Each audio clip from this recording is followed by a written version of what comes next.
Start Okay. with you in the audience. So this is my audience, and all those people over there, and you will be recording. Okay. They're recording? Yeah. But wait.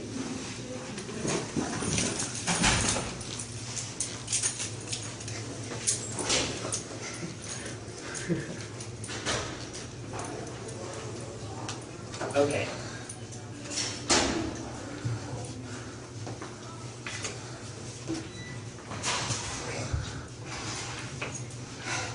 So, in early Europe, during the 1300s, the Black Plague ravaged the entire continent. Many people died and had a very pessimistic look on life. That is, until a few people decided to have a different view on life. They decided to look up and look towards a better future. A new movement called the Renaissance led people to have a better look on life and begin to acknowledge themselves in a greater light. I'm here to talk about how the Renaissance movement greatly developed the future of Western culture and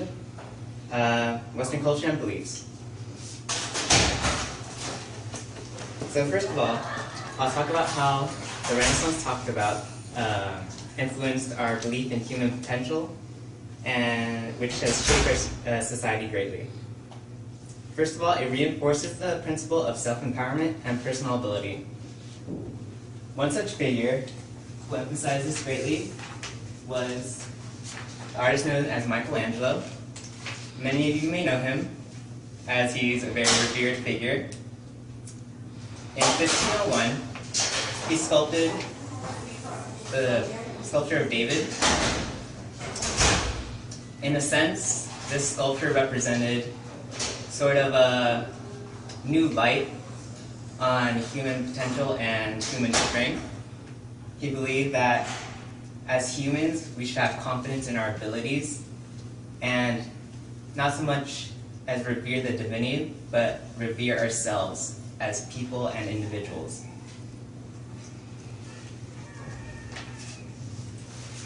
Another piece of art and sculpture he made is called the Tomb of Giuliano de' Medici, made around 1525. This Medici ruler served as a great example of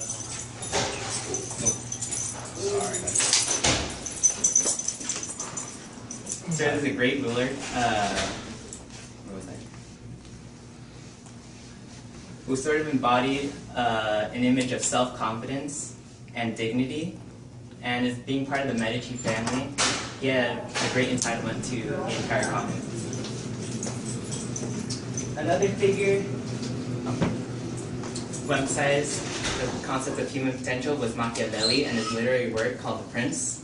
After Machiavelli's The Prince, I'll move on how the principle of human potential is seen to look at reality in a stronger view as how it is. And an example is seeing the Knight in his portrait entitled The Man in the Red Turban, and his portrait Giovanni and his Bride. So,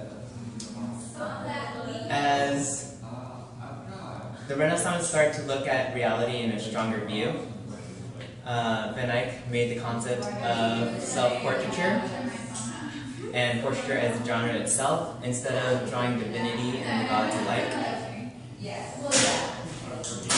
Another example of this is seen with the artist from the north named Hans Memling.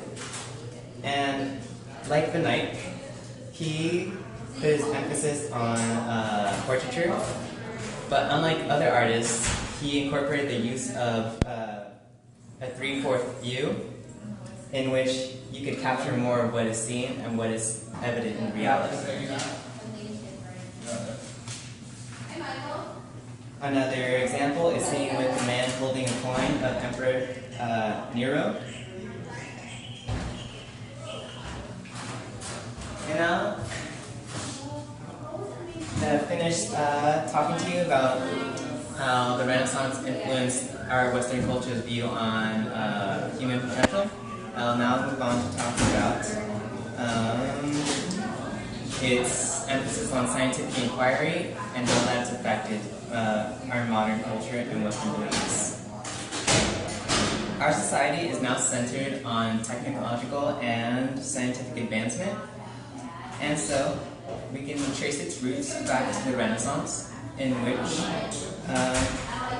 its emphasis on scientific inquiry led to new evolving phases, such as the much revered Leonardo da Vinci. Can we move over here? Sorry. It's a bad place to A lot of fall. people. So, science, in a way, is related to creativity, which leads to deep thought and the pursuit of knowledge. Leonardo is an example of this.